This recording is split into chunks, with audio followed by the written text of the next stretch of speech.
사실 저는 관종이거든요. 심지어 내가 너무 사랑하는 첫사랑인 거예요. 잠깐만, 지금 결혼 다른 분이랑 하시지 않았어요? 저기 첫사랑이. 자, 다시 가겠습니다. 자, 질문이 뭐였죠? 제가 궁금하시면 네이버에서 조상규를 검색하세요. 네이버에서 만나요. 네, 미친 수다. 오늘도 재미난 수다로 돌아왔습니다. 이분을 보면요, 늘 즐거워요. 개그맨이냐고요? 아닙니다. 개그맨 아닌데 이분이랑 만나서 좀 털면 너무 재밌습니다. 오늘도 재미난 수다 될 것 같고요. 저희 미친 수다의 룰이 있습니다. 본인 소개는 본인이. 몇 번 카메라 보고 하면 되나요? 아, 예. 안녕하세요. 조상규 변호사입니다. 제가 궁금하시면 네이버에서 조상규를 검색하세요. 네이버에서 만나요. 예! 예! 변호사시잖아요. 아, 예, 변호사죠. 변호사라는 직업 말고도 형님, 지금 직업이 몇 개예요? 죄송해요. 너무 많아가지고 안 돼요. 아, 몇 개만 이라도 해주죠. 내가 아는 거 얘기해 볼게요. 네. 교수, 강사, 네. 변호사, 정치인, 정치인, 작가, 연예인, 연예인, 파워블로거. 파워블로거 다 안 해 뭐. 그거 말고도 많이 있죠. 저는 타이틀 단 게 되게 많잖아요. 뭐요? 각종 외부위원 다 하잖아요. 금융감독위원회, 분쟁조정위원, 국회의 윤리심사자문위원, 그 다 돈 다 나와요. 아, 그래요? 그래서 그 MS 워드로 적었더니 13페이지가 나오더라고요. MS 워드 13페이지. 아니, 이 직업이 왜 이렇게 많으신 거예요? 그냥 한마디로 요약해서 말씀드릴 수 있어요. 먹고 살라고요. 요즘은 하나만 해가지고 먹고 살 수가 없는 시대가 왔습니다. 아시잖아요? 빵집 하다 와서 방송 왜 합니까? 먹고 살려고. 제가 아는 변호사 중에 제일 가벼워. 아, 변호사시기 때문에 이게 너무 세요. 이빨 힘이 너무 세기 때문에 저희가 약간 밀릴 수도 있어요. 근데 여러분들 감안하시면서 보시고요. 시작부터 아주 화기애애한데요. 이렇게 보면 진짜 재밌게 말도 하시고 외향적이고 남들 앞에 서는 거 좋아하고 그런 성격인데 어떻게 하다가 변호사가 되셨는지 좀 궁금해요. 사실 저는 관종이거든요. 그러니까 내가 볼 때 연예인을 했어야 돼, 이 형은 원래. 정답이에요. 사주는 개그맨을 해야 될 사주예요. 아이디어도 좋고 순발력이 좋기 때문에 이석이 정도는 이미 뭐. 뭐 나 정도면 뭐 듣다 보니까 기분 나쁘네. 자, 질문이 뭐였죠? 뭘 물어봤는데. 나가. 자, 조 변호사님, 어떤 계기로 변호사가 되신 겁니까? 근데 저는 조금 환경이 좀 달랐어요. 집이 또 심하게 가난했거든요.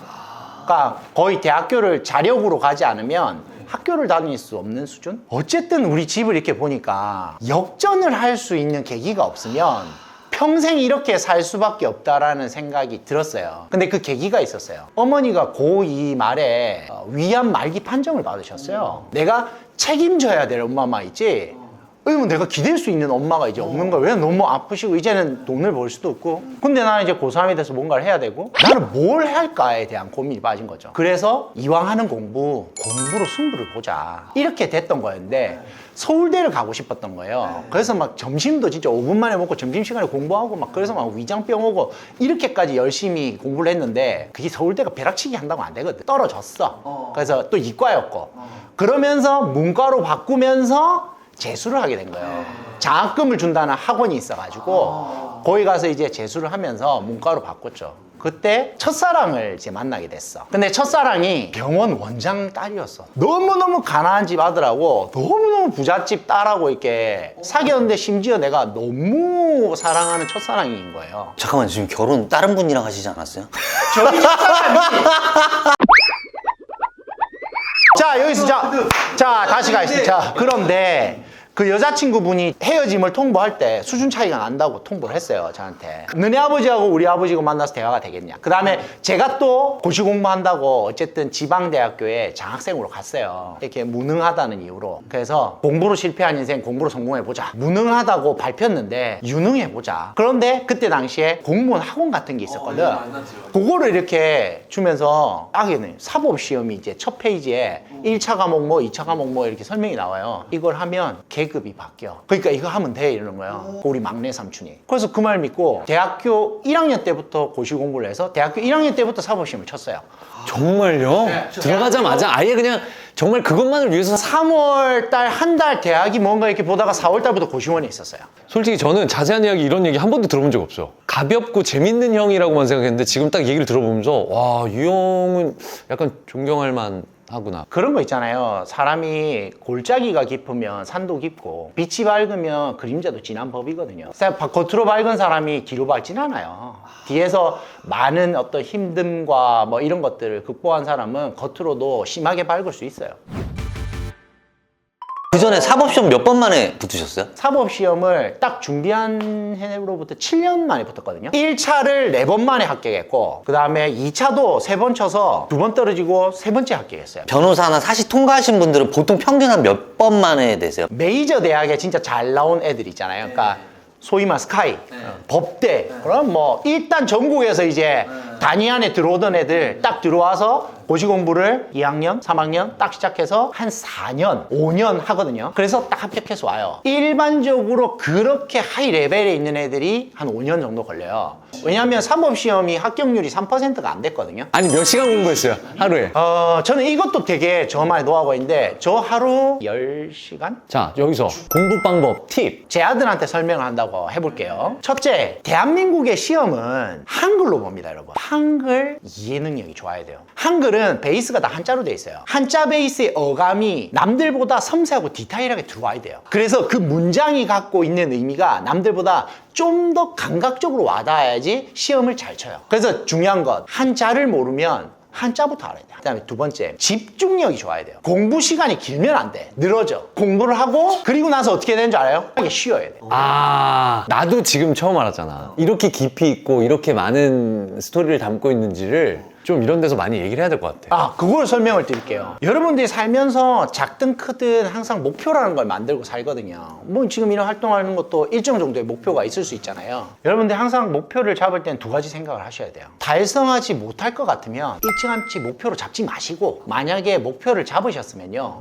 죽었다 깨어나도 하셔야 돼요. 가서 부딪히고 깨지고 피를 흘리더라도 바라보는 눈만큼은 그 목표에 등 돌리지 마세요. 왠지 아세요? 그렇게 해서 한번 등 돌리잖아요? 그러면 버릇돼요. 아 습관이 된다. 사람은요, 이렇게 그러니까 사선으로 이렇게 성장할 것 같잖아요. 아니에요. 현미경으로 보면 계단으로 성장하도록 돼 있어요. 계단은 한 번에 뛰어오르지 못하면 계속 0이에요. 그런데 뛰어오르면 100이에요. 배트맨 다크나이트 라이즈인가? 거기 원통형 감옥에 갇혀요. 근데 딱 한 명이 이 사람이 이제 허리 분질러가 거기다 넣거든요. 근데 배트맨이 거기서 치료를 하면서 이거 어떻게 나가나요? 이랬더니 딱 한 명이 나갔대. 밧줄을 묶어가지고 뛰는 애는 뛰어서 나가는 거 실패해도 밧줄이 묶여있으니까 다시 이렇게 아래로 내려와서 또 정상적인 삶을 살아요. 어떤 애가 밧줄을 풀고 뛰었대요.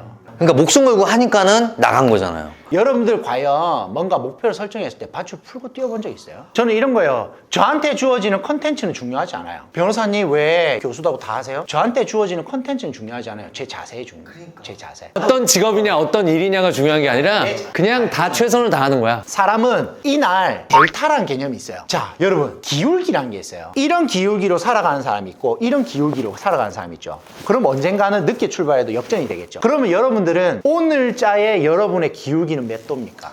여러분은 오늘 몇 도의 기울기로 살고 계십니까? 그게 델타예요. 나의 효율성.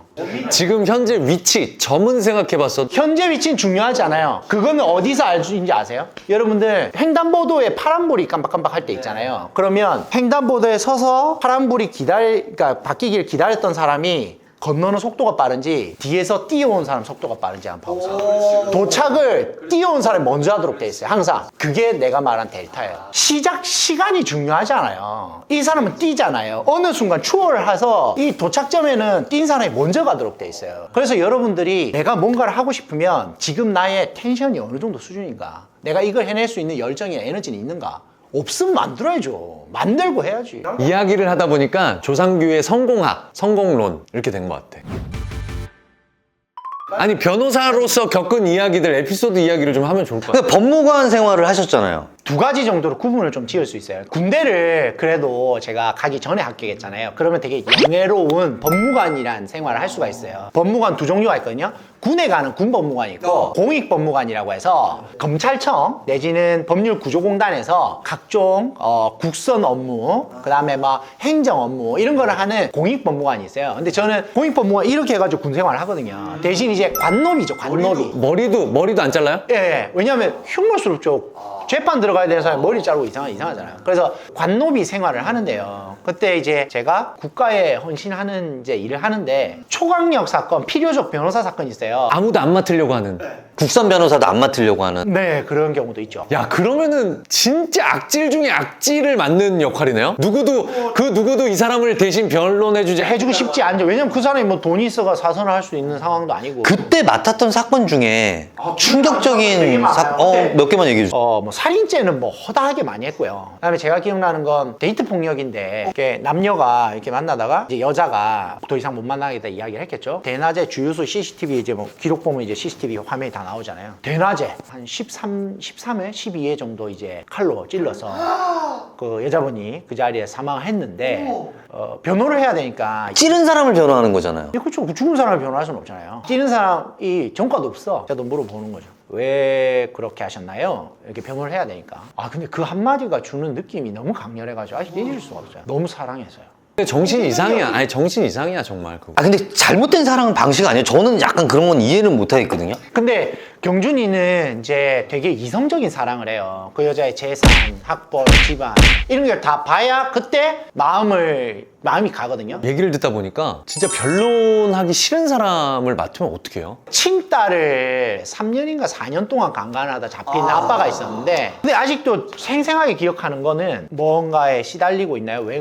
왜 그렇게 되셨나요? 그랬더니 공장에서 공원으로 사시다가 여기가 다 이제 절단이 되셨어요. 손가락이 없으신 상태인데 자기의 삶에 사람마다 한계 속에서 살잖아요. 그걸 넘어가면 안 되잖아요. 그 삶의 한계를 넘어가는 순간 자기가 뭔가 거기서 카타르시스를 느껴버린 거예요. 하지 말아야 된 규나 룰을 깼을 때 카타르시스를 느끼. 그런데 그 손 이야기를 저한테 하시는 거예요. 이 자기가 손이 다 날아가고 없는 이 상황에서 엄청난 컴플렉스와 막 열등감과 막 이런 것들을 겪다가 거기에서 이제 표출이 돼버린 거예요. 근데 그걸 이렇게 보면서 이 사람이 핑계라는 걸 대잖아요. 핑계. 그 범죄자들의 말을 못 믿겠어. 다 핑계인 것 같아. 지금은 나는 이 사건을 이야기하면서 왜 아까 맡기 싫은 사건이 아닙니다. 그 핑계를 전달해야 돼요. 나는 그건 핑계라고 생각하거든요. 근데 그것들을 구구절절 설명을 해야 되는데 아니, 그러니까 인석이 말대로 너무 맡기 싫잖아요. 전 이거 변론 안 맡겠습니다. 거절할 수 있어요. 관노비는 그렇게 못해요. 관노비는 그렇게 하는 순간 찍혀가지고 아무것도 못해요. 변호했던 것 중에 되게 희한한 변호가 하나 있었어요. 희한한 거. 왜냐면 나는 이제 내가 변호할 수 있는 것도 없고 변호를 해주고 싶지도 않았으니까. 해운대 기장 일대에 3년 동안 강간을 40번 한 아저씨가 잡혔어요. 아무튼 그래서 잡혔는데 기록이 이만땅해요. 근데 기록이 너무 참혹한 거야. 중학교, 고등학교 자매가 있는데 들어가서 막 강간하고 둘이를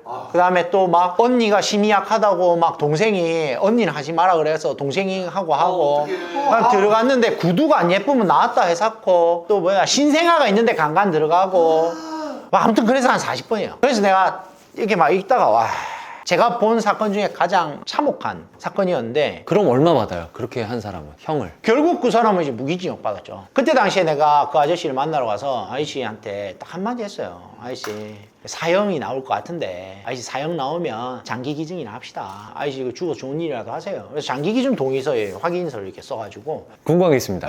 최근에 전자발찌 얘기들 많이 하는데 전자발찌 그거에 대해서 어떻게 생각하세요? 다음 주 이야기. 그 성범죄의 대부분은 좀 정신병질에서 오는 게 많아요. 여대생들이 있는 6층짜리 원룸 건물에 막 배수관 타고 올라와서 아주머니 한 번만 해주세요. 100억짜리 소송, 300억짜리 소송 다 승소를 했어요. 보수가 단위가 억 단위죠. 저기 이명박 테마주에 넣었다가 다 날렸거든요. 저는 많은 이야기 보따리를 갖고 있는데 2부, 3부 다 해드리겠다 이거야.